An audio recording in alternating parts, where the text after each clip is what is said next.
Hello friends, good morning. आज ये solution का लेक्चर नंबर 13 है और आज हम बात करेंगे वांट हैव फैक्टर से रिलेटेड कुछ क्वेश्चंस के बारे में और क्वेश्चन को हम सॉल्व करेंगे और यहाँ पर देखेंगे कैसे हम वांट हैव फैक्टर का यूज़ करते हैं। तो मैं फिर से आपको रिमाइंड करा दूँ कि हमने वांट हैव फैक्टर को लगाया था जो 4 प्रकार की कोलिगेटिव प्रॉपर्टीज़ हैं।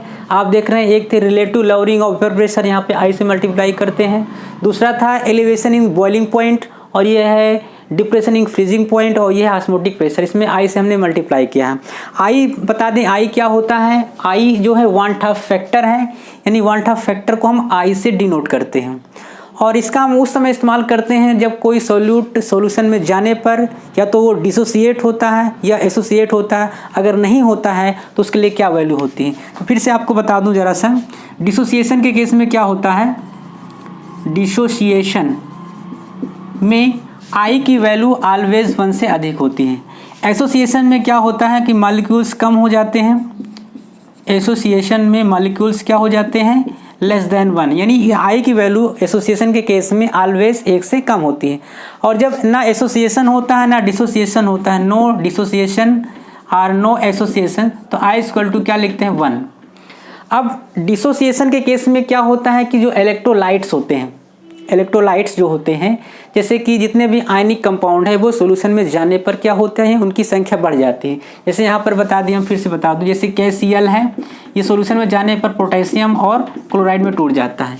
तो ये होते हैं इलेक्ट्रोलाइट्स और ये होते हैं नॉन इलेक्ट्रोलाइट्स, जितने सिलेबस में हैं, यानी ये सॉल्यूशन में जाने पर ना ही एसोसिएट होते हैं ना ही डिसोसिएट होते हैं। तो आइए हम यहाँ पर ऊपर ये क्वेश्चन मेंशन, इसको कैसे सॉल्व करते हैं देखते हैं।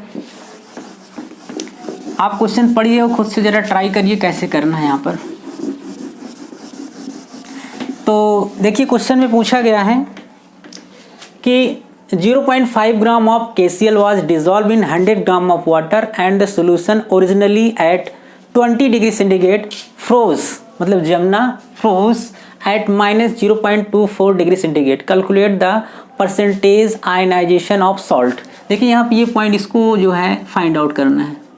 अब यहाँ पे देखिए कि 2 तरह के कंपाउंड हैं, एक है KCl और दूसरा है वाटर। तो KCl हमें पता है कि KCl क्या है कि वाटर में जाने पर डिसोसिएट होता है, मतलब ये आयनों में टूट जाता है। ठीक, तो यहाँ पर हम यहाँ पर जो डेटा दिया गया है उसको निकाल लें और पूछा गया है calculate the percentage of ionisation of salt, मतलब यहाँ पर डिग्री ऑफ डिसोसिएशन पूछा गया अल्फा, यानी हमें डिग्री ऑफ डिसोसिएशन को निकालना है। तो यहाँ पहले देख लेते हैं क्या दिया गया है, 0.5 ग्राम। तो ये दिया गया है मास, किसका दिया गया है, मास ऑफ KCl, जो कि क्या है, एक सोल्यूट है, सोल्यूट। और इसको हम मान लेते हैं कि ये है W2 ग्राम, W2 है, W2 से इसको कितना है 0.5 ग्राम। फिर देखते हैं अगला क्या है कि मास ऑफ सॉल्वेंट, सॉल्वेंट क्या है 100 ग्राम, जो ज़्यादा होता है वो सॉल्वेंट होता है। तो यहाँ लिख देते हैं मास ऑफ H2O। H2O क्या यहाँ पर सॉल्वेंट है, सॉल्वेंट को दिखा देते हैं, मान लें ये W1 है। ठीक, कितना है मान लेते हैं, ठीक है, ये है 100 ग्राम। और क्या दिया गया यहाँ पर, फ्रोज एट 0.24 डिग्री सेंटीग्रेड, यानी यहाँ पर जो है सॉल्यूशन का फ्रीजिंग पॉइंट दिया गया है। ठीक, तो सॉल्यूशन का कितना दिया गया है, तो यहाँ पर लिख देते हैं सॉल्यूशन फ्रीजिंग पॉइंट कितना है -0.24 डिग्री सेंटीग्रेड। ठीक, और सॉल्यूशन का, तो सॉल्वेंट का क्या हो जाता है, सॉल्वेंट क्या है, वाटर है। तो वाटर का जो फ्रीजिंग पॉइंट होता है, फ्रीजिंग पॉइंट वो कितना होता है 0 डिग्री सेंटीग्रेड, कितना होता है 0 डिग्री सेंटीग्रेड। तो यहाँ पर हम फार्मूला अप्लाई करेंगे, क्या होता है delta TF equal to 1000 into KF, और यहाँ पे कर देते हैं सोल्यूट की अमाउंट W2 अपान यहाँ पे कर दें M, ठीक है, और इसको कर देते हैं W1 क्या है कि मास ऑफ सॉल्वेंट है, और ये जो है M क्या है, M जो है मॉलिक्यूलर मास ऑफ सोल्यूट है। और यहाँ पे और क्या दिए, KF की वैल्यू दी गई है, तो यहाँ पे रख देते हैं सारी वैल्यू। एक चीज़ यहाँ पे नोट करना है कि जो डेल्टा TF है यानी कि depression in freezing point, actually में ये होता क्या है कि डेल्टा TF इक्वल टू क्या होता है, फ्रीजिंग पॉइंट ऑफ वाटर और freezing point of solution. Solution में नॉट नहीं लगाते हैं। तो ये जो फ्रीजिंग पॉइंट वाटर का बताया कितना होता है 0 डिग्री सेंटीग्रेड, तो यहाँ रखते हैं 0 डिग्री सेंट माइनस, और इसका वो सॉल्यूशन का दिया गया है कितना सॉल्यूशन का, यहाँ पे लिख देते हैं TF, ठीक है, और ये वाला जो है T0F ये दिया गया है, ठीक, ये चीज़ें। तो इसका कितना है -24 डिग्री सेंटीग्रेड, तो आ जाएगा कितना आ जाएगा 24 डिग्री सेंटीग्रेड आ जाएगा, यानी डेल्टा TF इतना आ गया। अब ये वैल्यू यहाँ पे रख देते हैं, तो डेल्टा TF कितना है 24 डिग्री सेंटीग्रेड, ठीक है, इतना दिया गया है। 1000 KF कितना है 1.86, और W2 क्या है, W2 क्या है मास ऑफ सॉल्यूट कितना 0.5, M हमें यहाँ पर निकालना है, इंटू W1 क्या है, W1 कितना है यहाँ पर 100 ग्राम। ये तो ये जो मास आएगा, ये मास आएगा ऑब्जर्व्ड मास, यानी कि observed molecular mass M। M equal to क्या हो जाएगा, यहाँ हो जाएगा 1000 1.86 इंटू 0.5, ठीक है, ये वैल्यू इधर नीचे लाएंगे 24 इंटू 100, यानी ये जो मास आता है ये ऑब्जर्व्ड मॉलिक्यूलर मास आ रहा है, किसका आ रहा है KCl का, किसका आ रहा है KCl का। अब इसको कैलकुलेट कर लेते हैं, इसको कैंसिल करते हैं, ये 100 से 100 ये उड़ गया, कितना आ जाएगा observed molecular mass equal to लगभग 38.75 ग्राम, इतना आ जाएगा ऑब्जर्व्ड मॉलिक्यूलर मास। तो हम KCl का कैलकुलेटेड मॉलिक्यूलर मास निकाल सकते हैं, कैलकुलेटेड मॉलिक्यूलर मास, ठीक, किसका KCl का, मतलब फार्मूले से निकालेंगे। पोटेशियम का कितना होता है, पोटेशियम का 39, क्लोरीन का 35.5, जोड़ लीजिए कितना आ जाता है लगभग 74.05। और हम जानते हैं कि वांट ऑफ फैक्टर निकालने का जो फार्मूला होता है वो फार्मूला क्या होता है, I इक्वल टू क्या होता है calculated molecular mass upon observed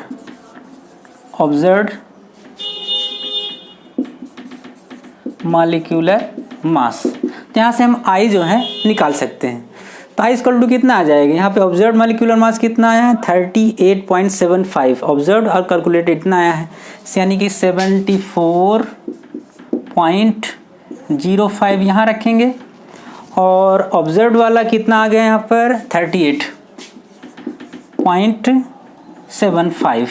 अब इसको कैलकुलेट करेंगे कितना आ जाएगा, I इक्वल टू अप्रॉक्सीमेट 1.92 इतना आ जाएगा I। अब मैंने पहले बताया कि KCl जो है सॉल्यूशन में जाने पर क्या होता है डिसोसिएट, और हमें निकालना क्या है the percentage of ionisation of salt क्या है यहाँ पे KCl, मतलब यहाँ पे डिग्री ऑफ डिसोसिएशन पूछा गया है। तो यहाँ पर रिएक्शन लिखेंगे KCl सॉल्यूशन में जाने पर क्या हो जाता है, टूटता है, 100% नहीं टूटता है, यानी ये पोटेशियम में टूटेगा और प्लस क्लोरीन में, पोटेशियम और क्लोरीन में, इस तरह। मैं जरा एक बार देख लूँ कि ये पूरा आ रहा है कि नहीं कैमरे में, हाँ आ रहा है। तो अब देखिए जो है KCl का था ये, तो इनिशियल अमाउंट जो है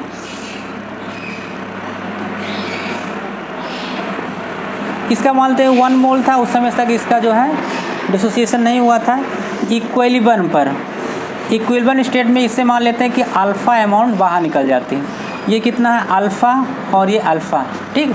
अब यहाँ पे इसको देखते हैं, तो I इक्वल टू क्या होता है यहाँ पर जोड़ लेंगे, I इक्वल टू हो जाएगा यहाँ पर डिसोसिएशन के बाद कितने मोल्स हैं, यहाँ लिखेंगे 1 माइनस अल्फ़ा प्लस अल्फ़ा, और उसके बाद कितने थे, पहले कितने थे 1 मोल, ये फार्मूला मैंने आपको बताया था कि डिसोसिएशन के बाद कितने मोल्स हैं उसको ऊपर रखते हैं, उसके नीचे रखते हैं पहले कितने थे। यहाँ इसको सॉल्व कर लेते हैं, माइनस में है और ये प्लस में, तो यहाँ पे आ जाएगा 1 प्लस अल्फ़ा अपान 1, ठीक।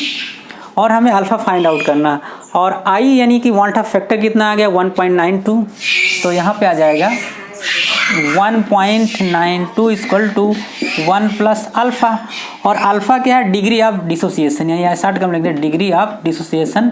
अल्फ़ा इक्वल टू क्या हो जाएगा 1 माइनस 1.92, ठीक। इसको ऐसे करेंगे, सॉल्व करने में कितना आ जाएगा 0.92।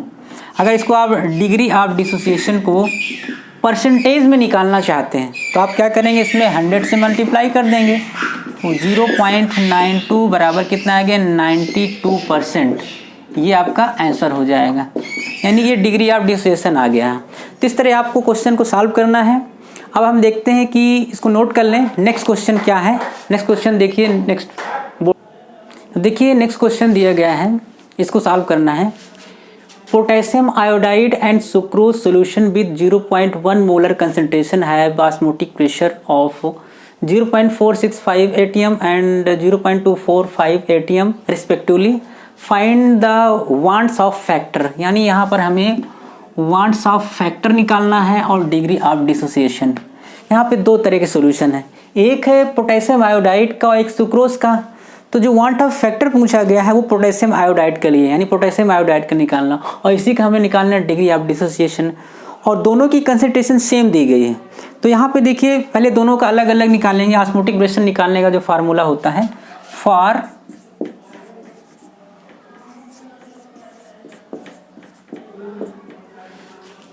Potassium iodide solution, for potassium iodide solution. अब फार्मूला हम जानते हैं क्या होता है, पाई इक्वल टू क्या होता है N अपान VRT, या इसी को लिख सकते हैं CRT। C मतलब कंसंट्रेशन, या कहीं कहीं ऐसे लिख देते हैं MRT मोलरिटी, ठीक। तो यहाँ पर पोटेशियम आयोडाइड के लिए यहाँ पर दिया गया है, क्या दिया गया यहाँ पर, ऑस्मोटिक प्रेशर ऑफ 0.465, यानी ये दिया गया पोटेशियम आयोडाइड का। तो यहाँ पाई के स्थान पर क्या रखेंगे 0.465, ठीक है। और यहाँ पर कंसंट्रेशन देखिए दोनों की सेम है, यानी कि 0.1 इंटू R इंटू T। अब ये पोटेशियम आयोडाइड जो है सॉल्यूशन में जाने पर डिसोसिएट होता है, तो यानी यहाँ पर हम काउंटर करेंगे I को, इसको डाल दें इक्वेशन नंबर 1, ठीक। इतना समझ में आए। फिर निकालेंगे for sucrose solution, for sucrose solution, ठीक। अब सुक्रोज के लिए जो ऑस्मोटिक प्रेशर है कितना दिया गया है यहाँ पे देख लें 0.245 इक्वल टू, अब इसकी कंसंट्रेशन तो वही 0.1 इंटू R इंटू T। यहाँ पे I नहीं लगाएंगे क्योंकि I इसके लिए ऑलवेज क्या आ जाएगा 1 आ जाएगा, इसको डाल दें क्वेश्चन नंबर 2। अब डिवाइडिंग I हमें निकालना है, तो आ जाएगा डिवाइडिंग 1 इक्वेशन बाई सेकेंड, तो वी गेट। अब देखिए यहाँ पे डिवाइड करेंगे तो आप कितना आ जाएगा 0.465 अपान 0.245। देखिए सभी वैल्यू रखेंगे 0.1 है into R into T into I, यहाँ पे रखेंगे 0.1 इंटू R इंटू T। तो सारी वैल्यू कैंसिल हो जाए, तो I इक्वल टू यहाँ से आ जाएगा, यानी यहाँ पे I यहाँ पे आ जाएगा I इक्वल टू 0.465 अपान 0.245, ठीक। अब यहाँ पे इसको कैलकुलेट कर लें, ये दशमलव दशमलव कैंसिल हो जाएगा, तो कितना आ जाएगा 1.898, यानी ये यहाँ पे आ गया वांट ऑफ फैक्टर। एक आंसर हमारा आ गया, क्या पूछा गया था, find the want of factor. अब दूसरा हमें क्या निकालना है इसमें, डिग्री ऑफ डिसोसिएशन। अब इसके लिए हमें क्या करेंगे, इसकी इक्वेशन लिखेंगे, तो यहाँ पे निकालेंगे पोटेशियम आयोडाइड सॉल्यूशन में जाने पर क्या हो जाता है, ये पोटेशियम और आयोडीन में टूटता है। तो इनिशियली यानी कि स्टार्टिंग में इसका 1 मोल था, उस समय तक ये डिसोसिएट नहीं हुआ था। फिर इक्विलिब्रियम में इससे मान लेते हैं कि अल्फा मोल बाहर हो जाते हैं। यहाँ 1 मोल बनना होता है, यहाँ लिखेंगे अल्फ़ा और इधर भी अल्फ़ा। ठीक, अब इसमें आगे क्या कर लेते हैं, I इक्वल टू क्या होता है, I इक्वल टू हो जाता है डिसोसिएशन के बाद कितने मोल्स हैं, यहाँ जोड़ लेते हैं 1 minus alpha plus alpha plus alpha, उसके बाद कितने हैं 1, पहले यही तो बताया गया था। अब यहाँ से देखिए ये माइनस में है और ये प्लस में, तो इक्वल टू कितना आ जाएगा यहाँ पर 1 प्लस अल्फ़ा अपान 1। I की वैल्यू हमें पहले से आ गई है, कितनी आई है 1.898 equal to 1 plus alpha, 1 plus alpha, तो अल्फ़ा इक्वल टू कितना हो जाएगा 1 माइनस 1.898 इक्वल टू कितना आ गया 0.898, यानी ये आ गई डिग्री ऑफ डिसोसिएशन, यानी डिग्री ऑफ डिसोसिएशन कितना आ गया 0.898। अगर आप डिग्री ऑफ डिसोसिएशन को प्रतिशत में निकालना चाहते तो 100 से इसको मल्टीप्लाई कर दें, 0.898 कितना आ जाएगा 89.8%। आपने देखा, इसको इस तरह सॉल्व करते हैं, इसको नोट कर लें, फिर हम बताते हैं तीसरा क्वेश्चन। देखिए ये तीसरा प्रश्न दिया गया है, out of the following 3 solution which has the highest freezing point.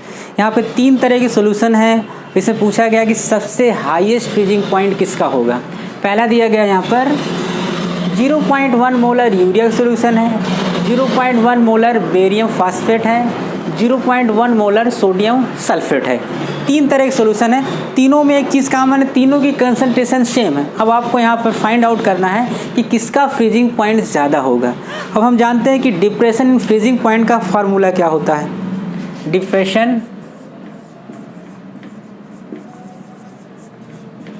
In freezing point का फार्मूला क्या होता है, delta TF equal to 1000 into KF into solute के अमाउंट, नीचे हो जाएगा मास इंटू सॉल्वेंट का अमाउंट, ये होता है, इंटू यहाँ पे मल्टीप्लाई कर देंगे I। ठीक, यानी यहाँ पे डिप्रेशन इन फ्रीजिंग पॉइंट में कमी, यानी फ्रीजिंग पॉइंट कम होगा अगर ये I की वैल्यू बढ़ेगी। I की वैल्यू अगर बढ़ेगी तो फ्रीजिंग पॉइंट की वैल्यू क्या है, घटेगी। हमसे हाईएस्ट पूछा गया है। अब हमें पता है कि यूरिया जो है सॉल्यूशन में जाने पर क्या होता है, ना तो डिसोसिएट होता ना एसोसिएट होता। बेरियम फास्फेट और सोडियम सल्फेट ये जो है विलयन में जाने पर डिसोसिएट होते हैं। यहाँ देखते हैं बेरियम फास्फेट का सूत्र क्या होता है, BA3PO4 टाइम्स 2, सॉल्यूशन में जाने पर टूट जाता है 3BA प्लस यहाँ पे आ जाएगा फास्फेट 3 नेगेटिव।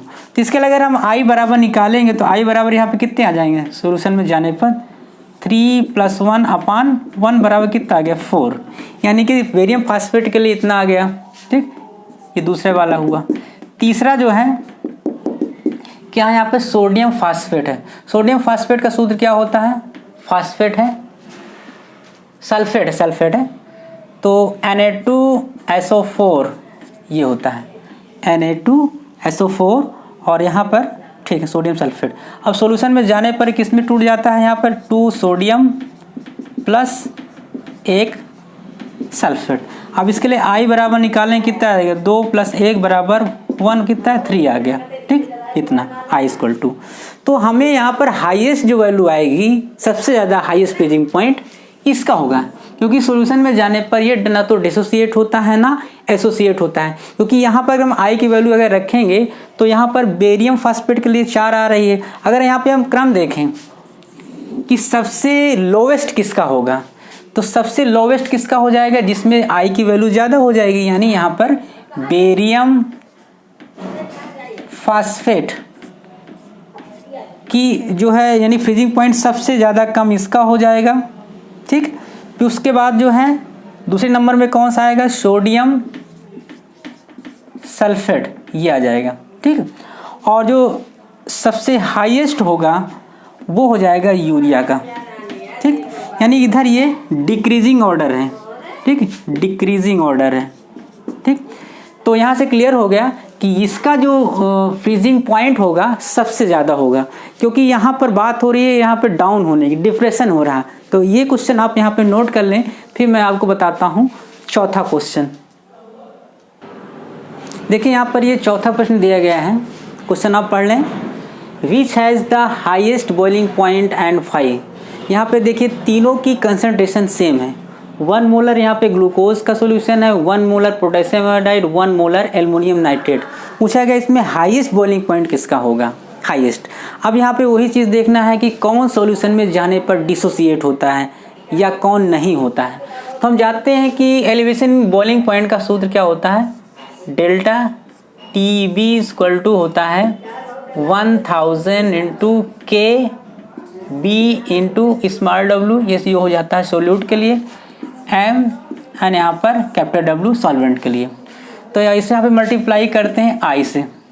अब यहाँ पे चेक करते हैं ये ग्लूकोज सॉल्यूशन में जाने पर ये डिसोसिएट नहीं होता ना तो एसोसिएट होता है, तो इसके लिए 1 लगा देंगे। ठीक, यहाँ पे देखिए KCl है, तो KCl के लिए अगर हम निकालें पोटेशियम में टूटेगा और ये क्लोराइड में, तो आई इक्वल टू यहाँ पर निकाले कितना आ जाएगा 2। ठीक, इसी प्रकार देखिए दूसरे वाला था। तीसरा देखें, तीसरा क्या है, एल्युमिनियम नाइट्रेट AlNO3 टाइम्स 3, और सोल्यूशन में जाने पर ये टूटेगा 3+ और यहाँ पे हो जाएगा 3 नाइट्रेट। ठीक, तो इसके लिए I इक्वल टू अगर निकालें तो 1 मोल तो ये है, 3 ये है, तो कितने हो जाएंगे 4 मोल। ठीक, तो I की वैल्यू सबसे ज़्यादा किस में आ रही है, एल्युमिनियम नाइट्रेट में। और ये क्या है, elevation in boiling point, elevation in boiling point shortcut में लिख दिया। तो इसमें I की वैल्यू जिसकी ज़्यादा होगी उसका बॉइलिंग पॉइंट ज़्यादा होगा, तो I की वैल्यू किसके लिए ज़्यादा आ रही है, एल्युमिनियम नाइट्रेट के लिए। तो आंसर क्या हो जाएगा, एल्युमिनियम नाइट्रेट, यानी इसका बॉइलिंग पॉइंट मैक्सिमम हो जाए। इसको आप नोट कर ले, फिर मैं बताता हूँ नेक्स्ट क्वेश्चन। देखिए यहाँ पर नेक्स्ट क्वेश्चन दिया गया है, a decimolar solution of potassium ferrocyanide is 50% dissociated at 300 kelvin, calculate the osmotic pressure of the solution, R की वैल्यू दी गई है। देखिए इस बार यहाँ पे डिसोसिएशन यानी अल्फा की वैल्यू यहाँ पे दी गई। ठीक, यानी कि अल्फा इक्वल टू, यहाँ पे देखिए अल्फा जो है ये दिया गया है कितना, 50% है, 50%। इसको सॉल्व करेंगे 50/100 कितना आएगा, 0.5 ये दिया गया है। हमें क्या निकालना है इसमें, calculate the osmotic pressure of the solution. क्योंकि यहाँ पर क्या है, ये पोटेशियम फेरोसाइनाइड है, तो सॉल्यूशन में जाने पर ये डिसोसिएट होगा, तो इससे इसकी प्रॉपर्टीज यानी कि ऑस्मोटिक प्रेशर चेंज होगा। इसलिए यहाँ पर हमें आई को लगाना है। आई मीन्स क्या है, क्वांटम फैक्टर। अगर हमें आई निकालना है तो आई के लिए यहाँ पे देख लें कैसे करेंगे। अब यहाँ पे दिया गया देखिए डेसी मोलर दिया गया, यानी मोलर कंसंट्रेशन इसकी दी गई है, मोलर कंसंट्रेशन कितना है यहाँ पर। देखिए डेसी मोलर का मतलब क्या होता है, 1/10, तो कितना आ जाएगा 10⁻⁻1, या इसको हम ऐसे लिख सकते हैं 0.1 मोल पर लीटर, ऐसे लिख सकते हैं इसको 0.1 मोल लीटर। अब यहाँ पे देखिए आर की वैल्यू हमें ये वाली रखनी है, तो इसको हमें उसको चेंज करना होगा। क्या चेंज करना होगा, 0.1/10⁻³ यह जाएगा मोल मीटर क्यूब में, तो कितना आ जाएगा 10⁻² मोल मीटर क्यूब, इतनी वैल्यू आएगी, यानी कंसंट्रेशन इतनी दी गई है। अब देखिए यहाँ पे पोटेशियम फेरोसाइनाइड का फार्मूला क्या होता है, K4FeCN6। सॉल्यूशन में जाने पे टूटेगा 4 पोटेशियम में, और यहाँ पे ferrocyanide ion FeCN6 time 4 negative. ठीक, अब यहाँ पे देखिए इनिशियल में इसकी 1 मोल है, उस समय तक इसका डिसोसिएशन नहीं हुआ था। आफ्टर 50% डिसोसिएशन, इसको मान लेते हैं कि 1 - अल्फा अमाउंट बाहर होती है। ठीक, और यहाँ पे कितना बन जाएगा, ये 4 अल्फा, कितना बनेगा 4 अल्फा और ये अल्फा। तो आई इक्वल टू क्या होता है, आई इक्वल टू होता है कि डिसोसिएशन के बाद कितने मोल्स हैं, यानी कि 1 - alpha plus 4 alpha plus alpha, और नीचे क्या करेंगे पहले, तो यहाँ पे देखिए माइनस में है प्लस में है, तो यहाँ पे कितना आ जाएगा 1 + 4 अल्फ़ा, ठीक है, अपान 1 आई। अब देखिए यहाँ पर हम आई निकाल सकते हैं क्योंकि अल्फ़ा की वैल्यू हमें पता है कितनी है, 0.5। यहाँ पे रख लें तो आई इक्वल टू यहाँ पे आ जाएगा 1 + 4 × 0.5, 5 को 20, 2 आ जाएंगे, यहाँ पे कितना आएंगे, 3 आ गया, यानी 1/2 फैक्टर आई इक्वल टू कितना आ गया, 3। अब यहाँ पे हमें क्या निकालना है, यहाँ पर ऑस्मोटिक प्रेशर। तो ऑस्मोटिक प्रेशर यानी कि पाई इक्वल टू क्या हो जाएगा यहाँ पर, CRT, यही तो होता है। कंसंट्रेशन कितनी दी गई यहाँ पर, यहाँ पे देखिए आई को मल्टीप्लाई करना है, आई इक्वल टू ये, तो कंसंट्रेशन कितनी है, 10⁻²। आर की वैल्यू कितनी है, 8.314, और टी कितना है, 300, और आई कितना आ गया, 3। देखिए मैं एक बार देख लूँ दिख रहा है कि नहीं कैमरे में, हाँ ठीक है, ओके। अब यहाँ पे इसको ये ऑस्मोटिक प्रेशर लिखा हो पाई, अब इसको सॉल्व कर लें, कितना आएगा कैलकुलेट करने पर, 7.483 × 10⁵ न्यूटन मीटर, क्योंकि हम यहाँ पे जूल वाला इस्तेमाल कर रहे हैं ना, तो हो जाएगा न्यूटन मीटर स्क्वायर। तो ये आपका आंसर हो जाएगा, मतलब ये क्या आ गया यहाँ पर, ऑस्मोटिक प्रेशर। अब देखते हैं, आप इसको नोट कर ले, फिर हम बताते हैं 6 नंबर क्वेश्चन। ओके, नोट करिए। देखिए यहाँ पे ये नेक्स्ट क्वेश्चन दिया गया है। इस बार मैंने एक क्वेश्चन दिया है ऐसा केस जिसमें मॉलिक्यूल सॉल्यूशन में जाने पर एसोसिएट होते हैं, मतलब आपस में चिपक जाते हैं, यानी मोल्स की संख्या कम हो जाती है। यह क्वेश्चन पढ़ ले। 2 gram of benzoic acid dissolve in 25 gram of benzene shows A depression in freezing point का दिया गया इक्वल टू 1.62 केल्विन, ये दिया गया है, यानी कि डेल्टा TF दिया गया है, KF की वैल्यू यहाँ पे दी गई है। What is the percentage association of the acid and if it's form dimer, यानी बेंजोइक एसिड है सॉल्यूशन में जाने पर डाइमर बनाता है, यहाँ पे इतनी इंफॉर्मेशन दी गई है। तो आइए इसको हम सॉल्व करते हैं। और पूछा गया है इसमें percentage association, degree of association पूछा गया है। तो पहले हम आई की वैल्यू यहाँ से निकाल लेंगे। कैसे निकालेंगे, पहले यहाँ पे देखने क्या दिया गया है, यहाँ पे देख रहे हैं, सॉल्व करते हैं, ठीक। तो mass of solute, mass of solute यहाँ पे क्या है, बेंजोइक एसिड है, बेंजोइक एसिड, ठीक। ये कितना दिया गया है, 2 ग्राम दिया गया। यहाँ पे मास ऑफ सॉल्वेंट, जो ज़्यादा होता है वो सॉल्वेंट होता है, ज़्यादा हमें क्या है, बेंजीन है, यहाँ लिख देते हैं क्या है, बेंजीन, ठीक। कितना है यहाँ पर, ये 25 ग्राम, ठीक, ऐसे कर लेते हैं। यानी ये जो है एक तरह से ये वैल्यू क्या दी गई है यहाँ पर, इसको कर देते हैं W2 और इसको कर देते हैं W1, ऐसे समझ में आ जाएगा, ठीक। सॉल्वेंट का ऐसे कर देते हैं। और यहाँ पे क्या दिया गया है, यहाँ पे KF की वैल्यू कितनी दी गई है, 4.9 केल्विन किलोग्राम पर मोल, ठीक है। इसके अलावा यहाँ पर डेल्टा TF की वैल्यू दी गई है 1.62 केल्विन, ठीक। तो फार्मूला होता है delta TF equal to 1000 into KF into, यहाँ पे हमने क्या माना है, यानी कि उसका सोल्यूट का W2, ठीक है। नीचे कर देते हैं M इंटू W1 सोल्यूट। हमें क्या निकालना है, M, यानी M यहाँ पे जो आ जाएगा, ये आ जाएगा ऑब्जर्व्ड मॉलिक्यूलर मास, यानी यहाँ पर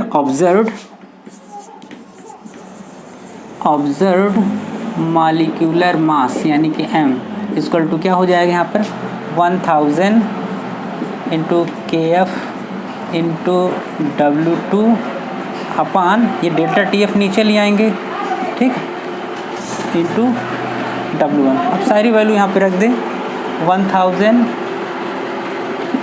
KF की वैल्यू कितनी दी गई है, 4.9, ठीक। W2 क्या है यहाँ पर जो है, यानी कि बेंजोइक एसिड का मास, ये कितना है, 2, यानी सॉल्यूट, ठीक है। नीचे रखेंगे डेल्टा TF कितना है, 1.62, और W1 कितना दिया गया यहाँ पर, 25।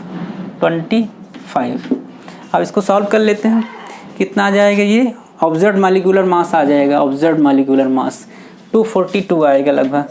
कैलकुलेट कर दें, आप कैलकुलेटर से चेक कर सकते हैं, इतना आ जाएगा। तो ये ऑब्जर्व्ड मॉलिक्यूलर मास आया है फार्मूले से। अब हम कैलकुलेटेड वाला निकालेंगे, जो है कैलकुलेटेड मॉलिक्यूलर मास। ठीक, किसका निकालना हमें? बेंजोइक एसिड का। तो C6H5COOH ये होता है। अब कार्बन यहाँ पे कितने? 7, तो यहाँ हो जाएगा 7 × 12। ठीक है, हाइड्रोजन यहाँ पे कितने? 6, इसका 6 हो जाएगा, प्लस प्लस यहाँ पे हो जाएगा ऑक्सीजन कितने हैं? 2 × 16।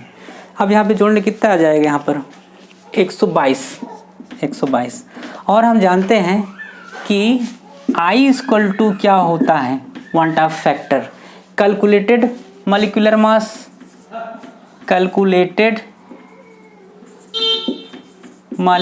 मास, अपन नीचे क्या हो जाता है? Observed molecular mass. तो कैलकुलेटेड कितना आया है? 122। ऑब्जर्व्ड कितना आया है? 122। और ऑब्जर्व्ड कितना आया है? यहाँ पे देखिए 242। अब इसको सॉल्व करिए, कितना आएगा? 122 में 242 का भाग देंगे, कितना आएगा? 0.50। और कितना जाएगा? ये लगभग 4, इतना आ जाएगा। यानी कि आई की वैल्यू यानी क्वांटा फैक्टर हमें पता चल गया। अब हमें निकालना क्या है? परसेंटेज, यानी कि डिग्री ऑफ एसोसिएशन निकालना है। और यहाँ पे दिया गया है, एक नॉलेज दी गई यहाँ पर कि ये डाइमर बनाता है।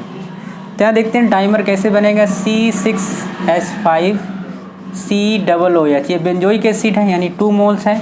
सॉल्यूशन में जाने पर ये डाइमर बना लेता है C6H5COOH, और यहाँ पर आ गया 2। तो इनिशियली यहाँ पर पहले कितना था? यानी 1 मोल से कंसीडर करते हैं, यहाँ पर 0 रखते हैं। यहाँ पे इक्विलिब्रियम में कितना हो जाएगा? यहाँ पे 1 - अल्फ़ा, और यहाँ पे कितना हो जाएगा? α/2। ठीक, अब यहाँ पे ये रखकर हम निकाल सकते हैं अल्फ़ा की वैल्यू। तो I = हो जाएगा यहाँ पर 1 - अल्फ़ा प्लस α/2, और नीचे क्या हो जाएगा? 1। यहाँ पर कितना आ जाएगा? 1 - अल्फ़ा/2, ये वैल्यू। अब I की वैल्यू हमें पता है कितना है? 0.504 बराबर 1 - अल्फ़ा/2। तो अल्फ़ा = कितना हो जाएगा? 1 - 0.504 और मल्टीप्लाई कर देंगे 2 से। अब इसको सॉल्व कर लीजिए, जितना आ जाए ये आ जाएगा डिग्री ऑफ एसोसिएशन। कितना आएगा? 0.992 समथिंग, इतना आ जाएगा। अगर आप परसेंटेज में निकालना चाहते हैं तो इसमें क्या करने? 0.992 × 100 से मल्टीप्लाई कर दें, तो कितना आ जाएगा? 99.2। ये आपका आंसर हो जाएगा। बस इसमें कोई प्रॉब्लम नहीं। ये क्वेश्चन जो मैंने बताया आपको, ये था एसोसिएशन केस का। आप इसको नोट कर लें। और आज के लिए बस इतना भी। All the very best.